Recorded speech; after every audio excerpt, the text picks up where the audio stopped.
Hello, and thank you for tuning in for another Federalist Files podcast. I'm going to be doing a direct message video here. I'm going to go over the Trump tax cuts, which I forgot to go over in the last episode, as well as this weird fetish going on right now in the Democrat Party, as well as the media, of compiling lists of Trump supporters in particular. So, it's very odd. Came out with that video about Biden calling for a union of America with both parties. He's going to be the American president. He's going to represent all of the people. But it seems like from the sycophants in the media, as well as some Democrat Party leaders, the much more progressive, extreme ones, they're calling for a compilation of a list of Trump supporters and anyone that worked in his cabinet to, I guess, be either canceled or it will affect them in future hiring opportunities. Or they're just straight up calling them white nationalists. So it's very nice, the unity that is currently happening. And like I said, you cannot unify a country when you are condemning and stating derisive comments about the other side constantly. So I'm going to start here. I got Washington Post writer Jennifer Rubin. She's pretty famous for the renowned stuff she says, and I don't mean renowned in a good way. I mean it in the worst way. The vitriolic posts that has become regular to her. And she says here, and I quote, "Any R, meaning Republican, now promoting rejection of an election or calling to not to follow the will of the voters or making baseless allegations of fraud should never serve in office, join a corporate board, find a faculty position, or be accepted into polite society. We have a list." End quote.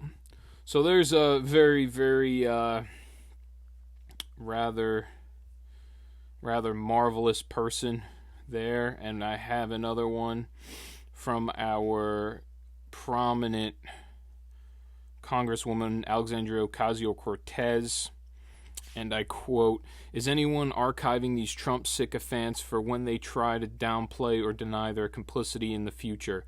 I foresee decent probability of many deleted tweets, writings, photos in the future." And then she also says, "LOL at the party of personal responsibility being upset at the idea of being responsible for their behavior over the last 4 years." End quote. I have another one here. Jake Tapper of CNN. He states, "I truly sympathize with those dealing with losing. It's not easy, but at a certain point, one has to think not only about what's best for the nation, peaceful transfer of power, but how any future employers might see your character defined during adversity." End quote. And now I got another one, Preston Meacham, and he is of theurge.org. "I won't empathize with, support, forgive, understand, make amends for, reconcile with Trump supporters. Not a single one. He was a proud white nationalist who proudly raised up many white supremacists. That's who supported him, and I make no apologies for saying this." I got another one here. This is a visual from CNN. It is a list of the GOP senators who haven't congratulated Joe Biden yet. As you can see, you got Senator Tom Cotton's on there, Grassley, probably almost every single senator with the exception of Mitt Romney. So that's another list that you can look at there. And I have one more I'm looking for. It's hard to keep up because there's so many that came out in the last couple of days, and it's from reporters as well as some politicians, and it really has become difficult to follow this because there's so many blue checkmark libs that are coming out with these calls for making lists and quote-unquote making people pay. And I have another one here from Wajahat Ali. He is from the New York Times. And I quote, "You can't heal or reform the GOP, who are now an extremist party. They have to be broken, burned down, and rebuilt. When Biden is in power, treat them like the active threats to democracy they are. If those who committed crimes aren't punished, then they will be more emboldened, end quote. So these are the word games that you've seen over the last 4 years. It was the reason in which they called Trump a white supremacist. They called him a Nazi. They called the Republican Party Nazis white supremacists. You constantly see memes out there. You see Facebook posts entailing the exact same type of rhetoric that's being displayed here in these tweets. And in doing so, they justify, by using that wordplay, you justify threats of violence or violence upon those people because they are quote-unquote Nazis or white supremacists, meaning you can punt that. In the beginning of this administration, there was that punch a Nazi thing going around. So by calling them Nazis and calling them white supremacists, Republicans, it justifies any acts of violence or even just the current discourse that's going on online. Now, I don't know how it could be expected for people to somehow come together in this time when you're being called a white supremacist or a Nazi, and you're being told that if you supported Trump, then it's going to be used in your future to discriminate against you in your hiring processes. And it's also going to be something that you're going to almost get doxed out for. There's going to be that recorded instance of those, I guess, if you had any tweets or Facebook posts, you will be doxed for. So I have an example of this doxing. I got it off of Steven Crowder's Twitter. I have the Lincoln Project, which is a leftist, I guess, think tank. I think they're funded by Soros. I'm not exactly sure about that. Don't quote me on it. And it's a post from them. Here are 2 attorneys attempting to help Trump overturn the will of the Pennsylvanian people. So these 2 attorneys have been doxxed by the Lincoln Project, and in doing so, Twitter did not censor them, and that's something that's actually in their terms of service. You cannot dox people, and obviously they didn't censor them because it is something that is conducive to them and their existence on Twitter. They like the idea of anyone that is supporting the GOP or the Republican Party getting called out and getting doxxed online. So this goes to show the partisanism that I've been referring to in our politics and on Twitter and these big tech corporations. And I'm not going to post these people's name. I'm going to end up blocking it out, but I will show you the post here if I can get it up on a video. And here we go. I have the Trump Accountability Project, and a couple days ago they came out essentially saying that they were gonna the same thing. We're gonna compile a list. We're not gonna allow these groups to profit from their experience or their lives because they supported Donald Trump in the last election. So and then recently I actually just went back on their website to check it out again, see if I can get a better screenshot of the information on the site, and it looks like they took most of it down because they got caught and they got called out for what they're doing. And it says here, and I quote, "We should not allow the following groups of people to profit from their experience: those who elected him, individuals who worked for the Trump for President campaign, Republican National Committee, and affiliated organizations, and contributed to undermining confidence in the American electoral process and the objectivity of fair journalism with baseless claims. Those who staffed his government, individuals who worked as political appointees in the Trump administration and contributed to policies including family separation, using the Department of Justice to undermine a free and fair election, and preventing the American people from hearing the truth about the threat from COVID-19. Those who funded him, individuals who used their massive personal wealth and influence to bundle money for Trump." End quote. So here what I got is essentially anybody that elected him, anybody that voted for him should be repudiated and rejected from society, and they should be held to a standard. And I don't know exactly what that standard really is, truthfully. And here's something that you don't see on the Republican side. This is something that doesn't happen. We don't compile lists. We almost have better things to do. We're not activists. We kind of have jobs. We do normal things. We don't do things like this. This must be the fringe of the Democrat Party. I don't think this is actually the Democrat moderate part of the party, but this is for sure the progressive wing, or rather the AOC slash Rashida Tlaib, the squad of the party. I'm sure is the one that is compiling a lot of this stuff on this Trump accountability account here. And then you saw it soon after it came out with all this. It took everything down, meaning that they probably got something from the brass. They probably got some sort of commentary from a Pelosi or people that are much more higher in the ranks in terms of their seniority in the Congress or in the Democratic Party. The Democrat Party runs very, very productively. Everyone is on the same page. They're very cohesive as a unit compared to the Republican Party. The Democrats have always found a way to get together and really vote in what they think is the right way to go with the party. You really never see, and if you'll notice also, any independents generally are just Democrats in disguise with the I next to their name, but they're really Democrats. They vote with Democrats probably on 95% of their issues. So they're really not even Republicans. They just run as an independent.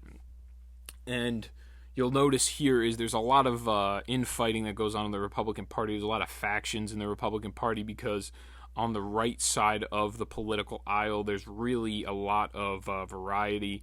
It is pretty broad, whereas in the Democrat Party, it kind of goes from just that moderate Democrat, which really is not something that resonates with the current party and the current establishment. And then there's the far left progressives. But it seems like the far left progressives have gone further and further to take over the party in a lot of these instances and scenarios. They're kind of the loudest part of the party. They're the ones that are forcing certain companies to come out with LGBTQ logos during Gay Pride Month, things of that nature. They're the ones that will go out and get call claims of racism, or they'll use their identity politics. They are very strategic in their trickery and deception. And that's something that Republicans really have never been that good at doing. A lot of them go up there, they kind of give their piece, especially a lot of these establishment Mitt Romney types or the McCain family. The McCain family truly has no conviction. They don't believe in any type of conservative values or principles, even though they make it like they do. Considering the fact that they're telling everyone to vote for Joe Biden, who is a known gun control advocate, as well as a pro-life candidate, a pro-choice candidate, goes to show that the McCains really have no conviction at this point. They really don't believe in anything that they say. They just do it as an establishment type. They're just on that side. To go out, you could say, hey, I'm not going to vote for Donald Trump because I did have my disagreements with him and he disrespected, John McCain at sometimes. But to say go out and vote for Biden and give him an endorsement goes to show that they truly do not care about any of the things that they've been preaching for the last couple of years. So anybody that goes on and has criticisms of Meghan McCain when she goes on The View, don't worry. Meghan McCain's just there to make $1. She doesn't really believe in any of those principles or values, considering her and her mother told everybody to go vote for Biden. So I just want to make that clear. And they're just like Romney. They're the same thing as a Romney Republican, and those are the people that really need to be rejected in the Republican establishment. They need to get rid of them. There's no need for them. They need to be voted out, and they're useless because they'll switch on a dime to vote for the other party and other party politics.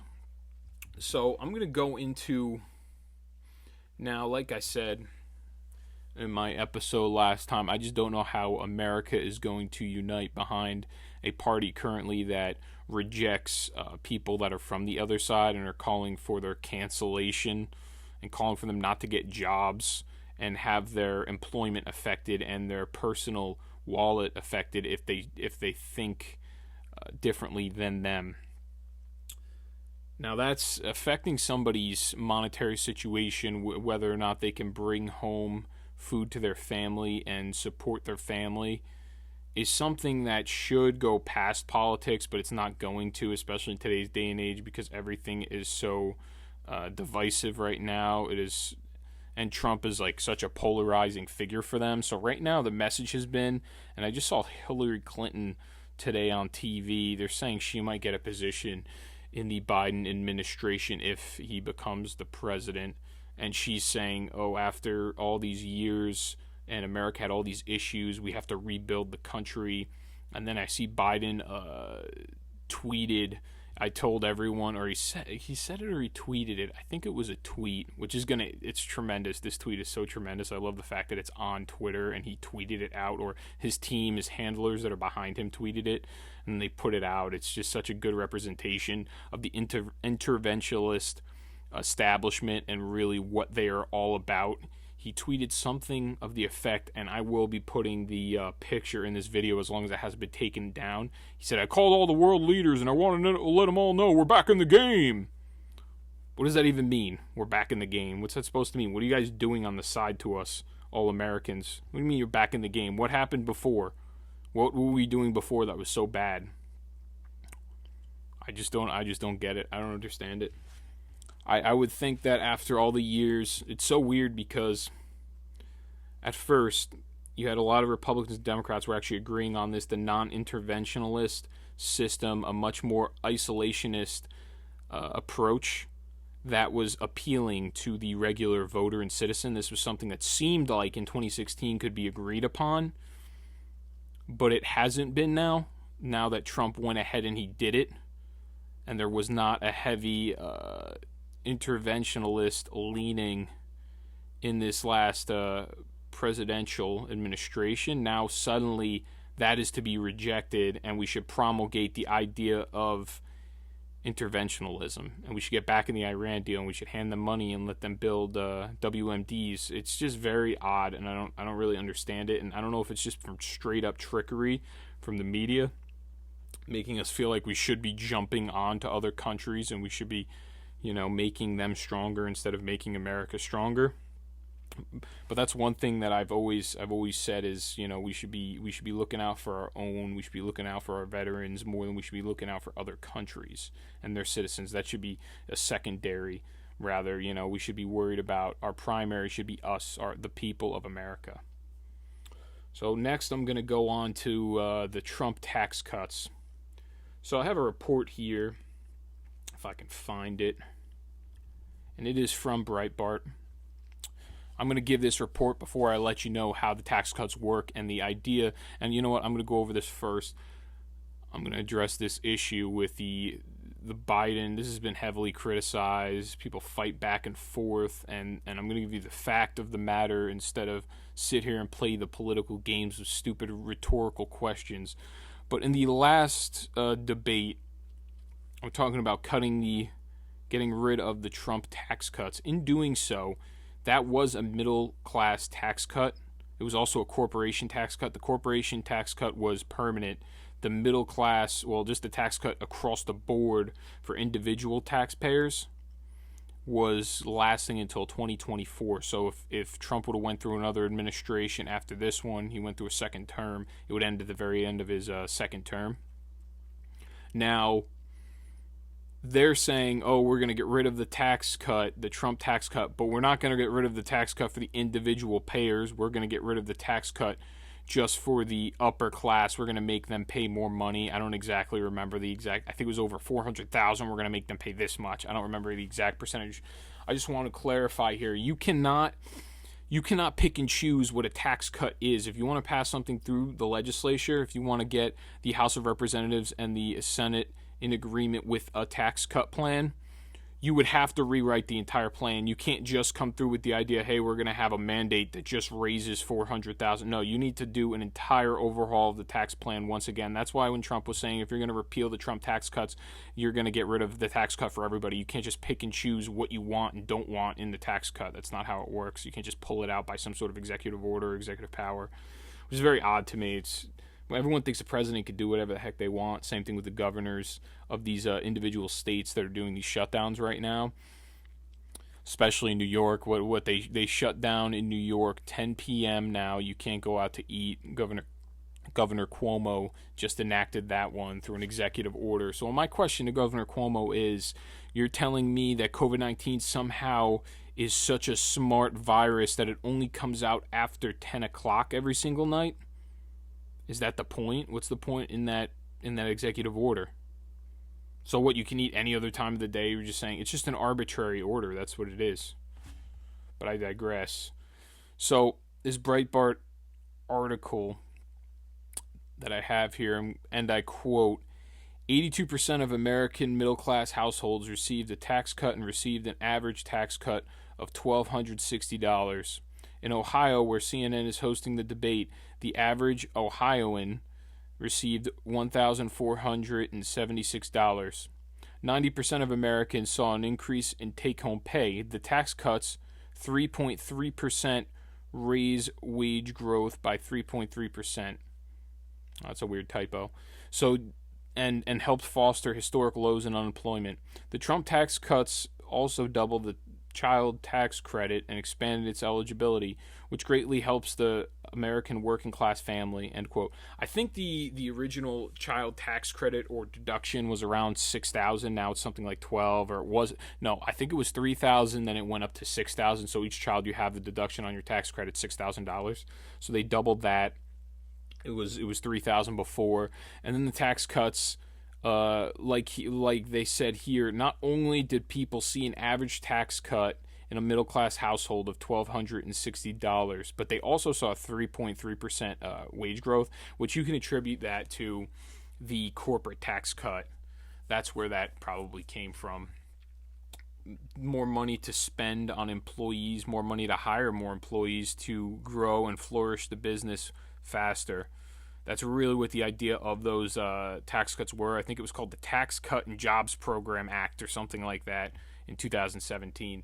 So I have the chart up here I'm going to throw up on the screen, and it shows the difference in the tax rates, and it really goes to show that this tax cut was something that majority helped the middle class American the most. As you can see here, if you made between, if you're an individual, if you're a single taxpayer, you're not married or jointly filing, you stayed at 10% if you made under $9,700. But once you went above $9,700 to $39,000, you actually got a tax cut of 3% federally. And then when you went up to the next tax bracket, from $39,476 to $84,200, you're looking at a federal tax credit that went, a federal tax rate that went from 25% to 22%. So you're looking at if you're a middle class, single filing individual, you're looking at a 3% tax cut. And this is the huge one here. This one's going to mostly fall under most families, but you're going to have an individual taxpayer of $84,201 to $160,725. Now that went from 28% to 24%. So that's a 4% tax cut. So you're looking at the two middle income areas from $39,000 to $160,000. You're looking at least a 3% tax cut across the board.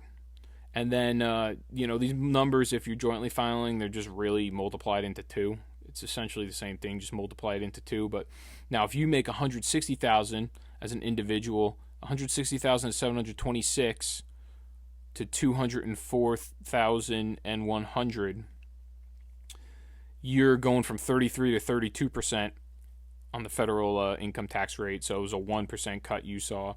And if you were a individual filing with $204,101 to $510,300, you were paying at a tax rate depending on where you fell on that scale from 33% to 35%. That income tax rate's at 35%.